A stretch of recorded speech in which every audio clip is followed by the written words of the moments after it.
In a two-part interview with Simon Newton-Smith, SAA's Chief Commercial Officer, we asked burning questions about the status of the airline's new equity partnership, about Voyager, and about trade incentive agreements. Hi, Simon. Thanks for joining us. Hi, Sarah. Good to be with you. Tell us, when does SAA plan to fly its first overseas flight, and what aircraft will it use? All right, that's maybe a little bit of a trick question because we are doing overseas charter flying at the moment. But I think what you're really getting at is when are we going to be relaunching some of the scheduled service to international destinations. Listen, that's going to come last.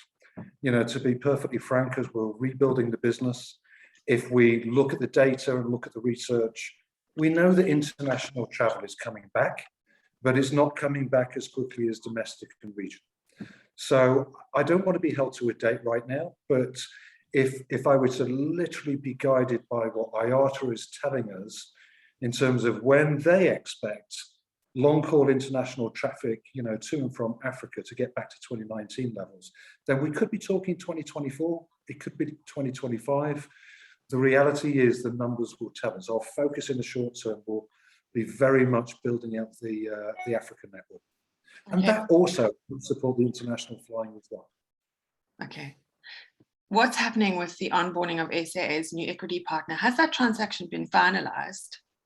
No, and I won't speak on behalf of the DPE right now, but I put it this way: based on a meeting I was in earlier on today, I would expect the minister and his colleagues to be making a formal announcement about an update on that front soon.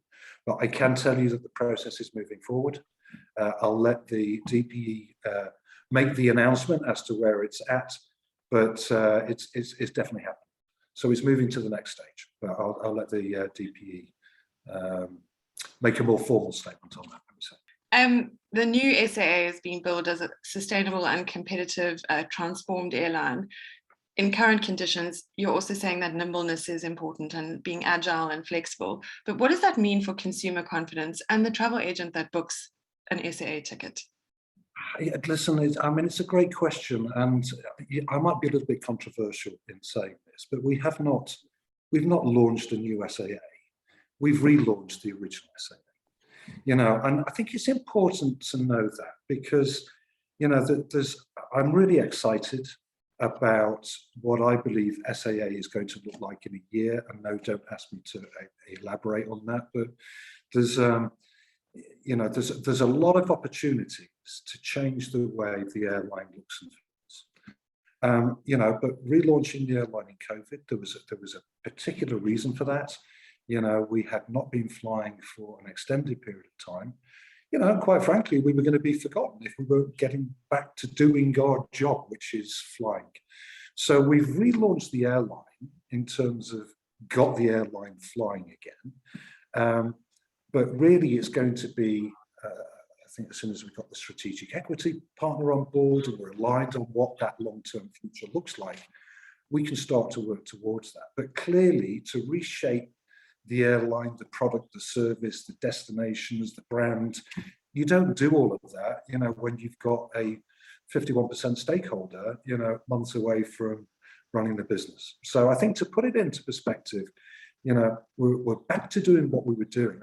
I think from a customer perspective, I think what is really important, and this is important for the trade as well, we made a commitment that, we would get back to flying and, we would focus on reliability. We would focus on, frankly, not leaving customers stranded at the airport. It seems to be a favorite game of some of other airlines around the world. And you know what? I think that, the proof is in the pudding. So, we restarted flying on the 23rd of September. We've flown over 1,500 scheduled flights. 99.57% of those flights, that we said we were going to operate, we operated. And 93% of those operated on time. So we might not have the most frequency, we might not have the biggest planes, but right now, for people that want to be sure they're going, where they want to go and get there when they want to get there, then, you know, frankly, we are delivering. And, you know, I've learned, you know, South African Airways Technical has always had a superb reputation globally. And my goodness, that team is delivering, you know. So SAA Technical, our operations team, I'm really, really proud of what they've achieved. But it's just really important that our trade partners know, and in turn their customers know, that actually, you know, we are and have re-established ourselves as a reliable operational airline. It's quite exciting. Yeah, with a good safety record as well. What is the future of SAA's loyalty program, Voyager? Listen, I personally, I think it's got a very bright future. And some of that is linked to where I see the real opportunity is for South African Airways. And, you know, I think you and I have spoken separately about, you know, we're forging a relationship with Kenya Airways, but, you know, that relationship is the start of something bigger on the African continent. You know, so you can see a world where you've got a number of airlines potentially coming together with their networks. There's lots of opportunity for efficiencies. You know, I can see a world where the Voyager program is, you know, is the default frequent flyer program of maybe a number of other airlines. You know, maybe Voyager becomes, you know, the African equivalent of Avios. Who knows? But, you know, the simple fact is that if, you know, if we think bigger, you know, what we can do for customers across the continent as opposed to just in South Africa, then there's lots of upside for Voyager. You know, and so that's a little bit more of a, you know, a bigger vision. But listen, closer to home, you know, COVID has had a huge impact on obviously the frequency of customers travel. So we're also spending a lot of time looking at how we develop the program to broaden, you know, beyond just airline partners. So, you know, what most people don't realize is that with Voyager, all of our Star Alliance memberships are intact. So we might only be flying to, you know, 8 destinations, but actually you can redeem your miles to 1,900 Star Alliance destinations.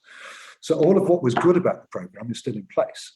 But what we're also looking to do is say, okay, how do we create more lifestyle opportunities to both earn and redeem? So it's too early to, you know, go into more detail, but we've got some exciting stuff lined up that will increase and broaden the utility of the program. Hopefully make it more relevant in people's lives.